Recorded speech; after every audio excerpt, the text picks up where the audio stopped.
StockManager.com here in the beautiful Black Hills of South Dakota. I'm your stockmanager, Brian Johnson, and after a little jolt to the downside this morning, the markets bounced right back and just ran it up the rest of the day. Coming where? Yeah, right back into that overhead resistance where it stalled. So we are still not out of the woods yet from a bullish standpoint. You can see where we broke this inverse head and shoulders way back here. The big gap up, then we pulled back for 2 days, not really going anywhere. Today, we had that little jolt to the downside followed by the push to the upside. This looks a little different on all the different charts. The Dow was really kind of the more strong of the three indices today, holding a lot of these lower levels pretty well, actually, before coming back up into, once again, overhead resistance.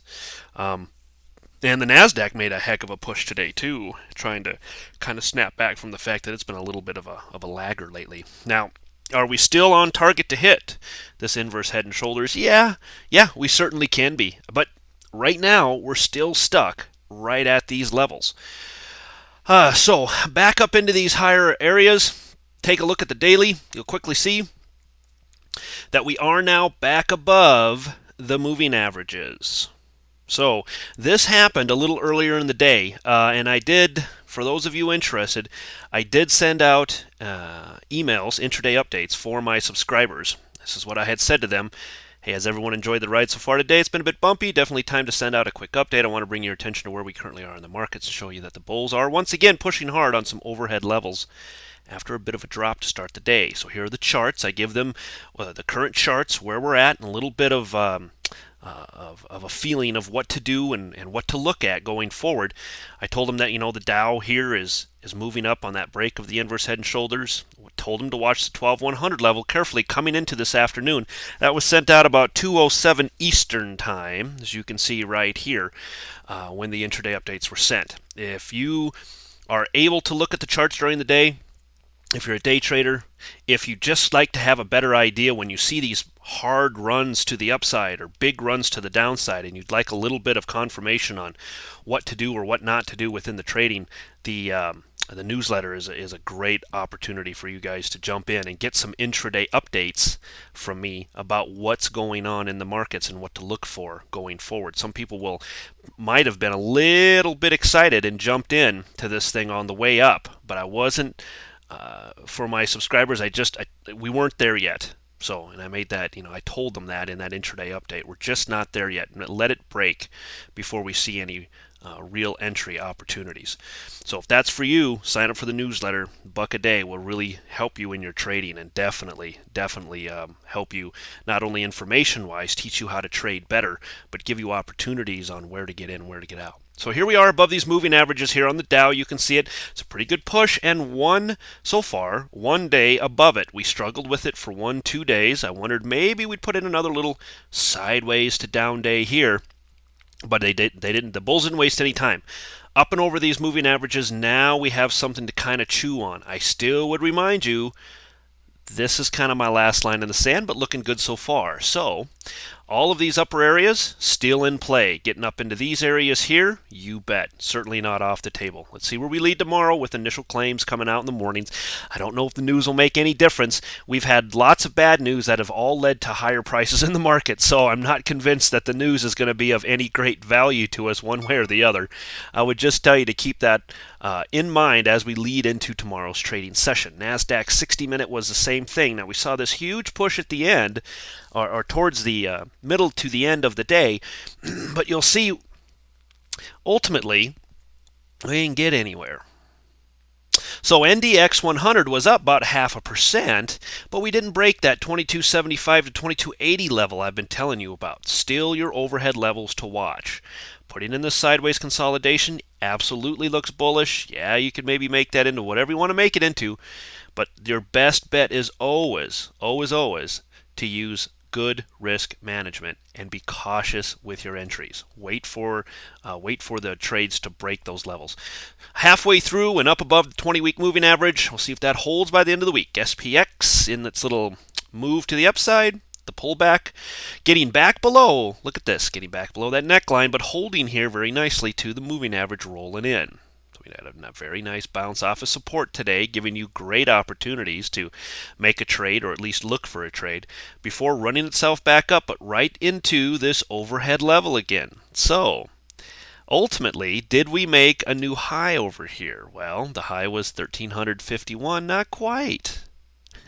So, still waiting for that break. This is why it's so important for you to use good risk management. Now, we are in still what would be considered a high base formation, but unlike the Dow, these have not broke their daily moving averages yet. I still like these breaks up into this overhead area for your entries. VIX daily way down. Look at this coming back to retest this blue line.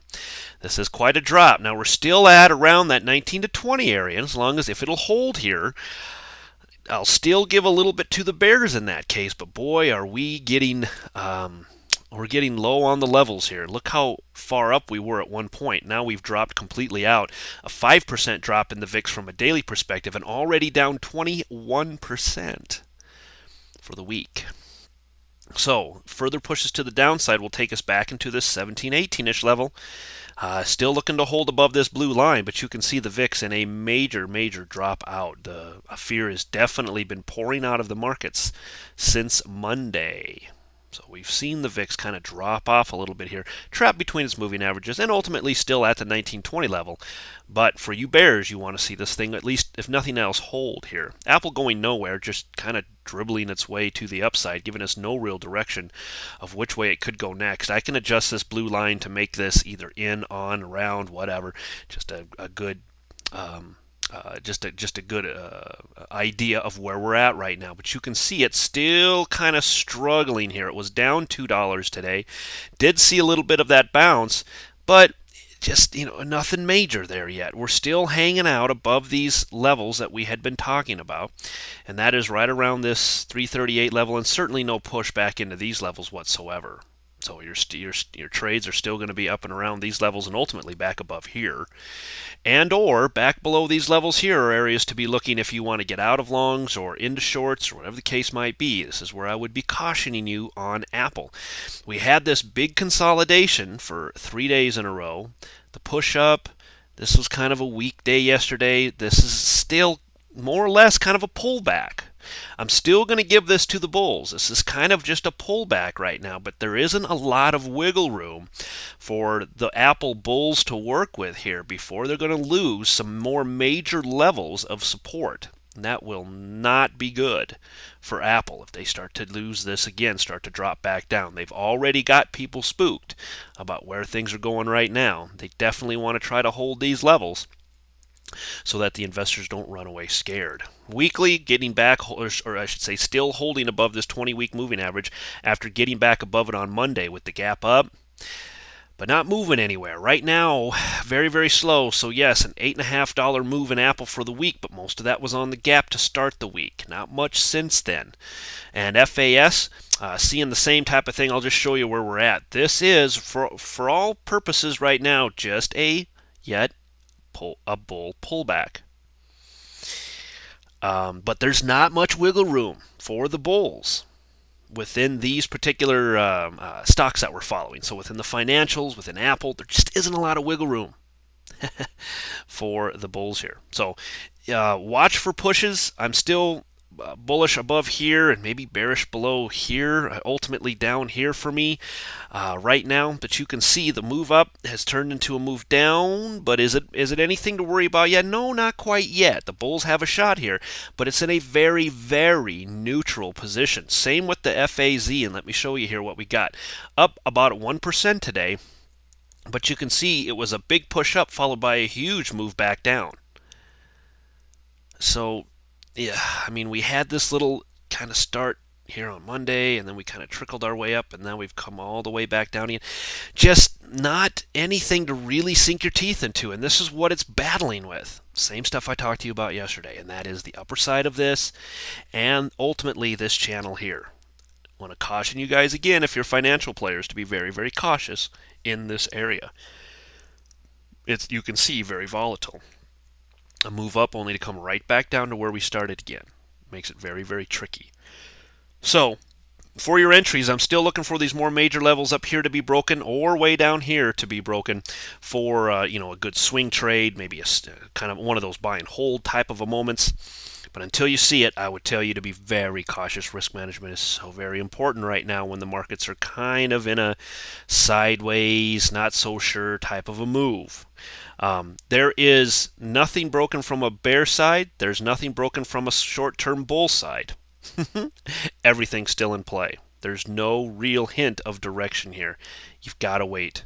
You got to wait. It's very important. So if you're into these ETFs, just be very, very cautious with your money. All right. Once again, reminding you that March 31st, 9 p.m. Eastern Time, I am doing my Elliott Wave webinar. You can sign up by clicking the ad to the right of the video.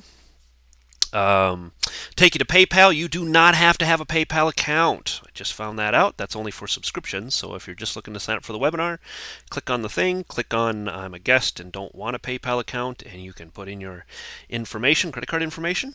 I'll get you on the list and we'll put you in the webinar. Hope to see you guys there. It's going to be a good time. We're going to talk about a whole bunch of stuff. We'll ultimately do a lot of stuff on Elliott Wave, but I know by the time it's all over with and I get into the question and answer area, it's going to move from Elliott Wave to probably all kinds of different topics, and I don't have a problem with that. Once I've got you all in a room, I don't mind spending a little bit of time talking about that. So it's not like I'm going to go for an hour and then, oh, that's it, cut it off, call it good. The webinar will more than likely be about an hour to an hour and a half, but it could go as long as I have no clue, and I'll stick around for whatever. I've got that whole night planned for the webinar, so we'll stick around and talk about all kinds of other stuff in the markets as well. So if you're interested, sign up. Hope to see you there, and we'll talk to you again possibly tomorrow. I might not have a chance to get to it tomorrow, but if not tomorrow, then Friday.